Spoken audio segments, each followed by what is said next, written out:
Let's turn to Hassan Al-Hassan, who is a senior fellow for Middle East policy at the International Institute for Strategic Studies, and he joins us from Manama, Bahrain. Thank you so much for your time. We were just hearing there about this latest strike on US personnel at an airbase in Iraq carried out by Iranian proxies. We know, and we've heard from the Iranian foreign minister yesterday saying that they are determined to deter Israel. The big question, though, is really how far Iran are willing to go at this point, and if their response will involve proxies such as Hezbollah. I mean, given what we saw overnight, what is your expectation at this stage as we wait and we brace for Iran's response? So it's obvious that Iran feels the need to respond to Israel's assassination of Hamas's political leader on its soil. Because if it doesn't, obviously it loses face and credibility vis-a-vis its own partners and allies in the region, and it risks emboldening further Israeli action.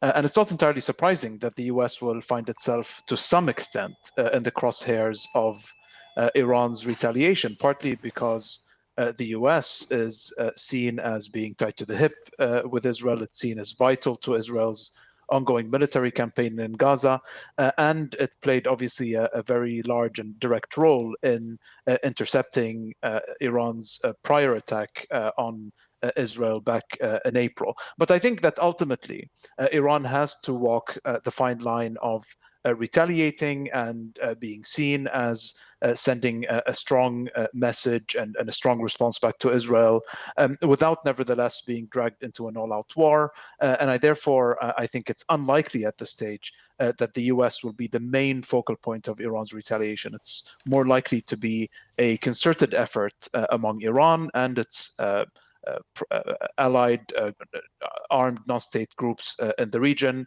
to inflict a collective response on Israel.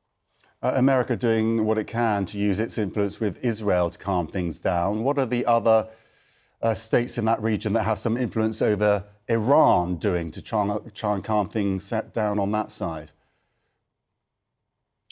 Well, I'm skeptical that the US is doing all that it can. In reality, yes, there's been some US diplomatic effort at the moment, including in an attempt to constrain or restrain Iran from retaliating massively. But if you take a wider lens, I think US policy towards this issue has been part of the problem, in the sense that the US's unconditional support for Israel in the form of opposing the International Court of Justice, the International Criminal Court, shielding Israel from UN Security Council resolutions, and providing unconditional military and political support, that has only emboldened Israel to take high-risk action.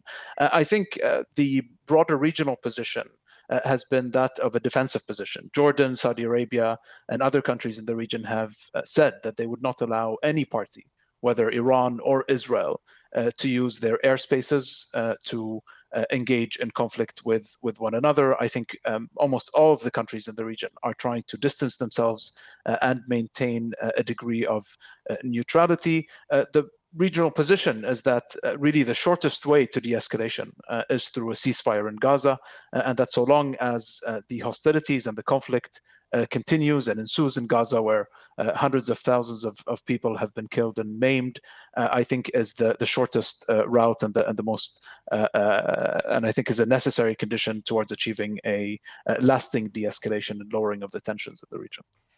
I mean, as we wait for a response from Iran, a retaliation from Iran, what is the potential here for a miscalculation in that response? And is that, in fact, perhaps the greatest concern over what could happen? The chance of miscalculation is always very significant in cases such as these. And so with Iran's retaliation, if it looks anything like it did back in April, where Iran sent hundreds of missiles, ballistic cruise missiles, UAVs simultaneously towards Israel. If that happens, then there's obviously always a risk of failure, but also a risk of catastrophic success, where Iran proves too successful at penetrating Israel's and other Western air and missile defenses and landing too many casualties, and thereby prompting an all-out war. The other chance of miscalculation is on the part of Iran's groups and allies in the region, where an attack, for example, on Iraqi base, like the attack we saw last night, could lead to the deaths of US troops, again, dragging the US into the conflict. Again, high risk, brazen Israeli attacks and assassinations like the one we saw back in April on the Iranian consulate or against Hamas's political leader in Tehran, that obviously also raises the risk of this spiraling out of control. So there are a very large number of risks here on the table. The chance of miscalculation always exists in cases such as these. Okay, Dr. Hassan Al-Hassan, thank you so much for your insights today. Appreciate it.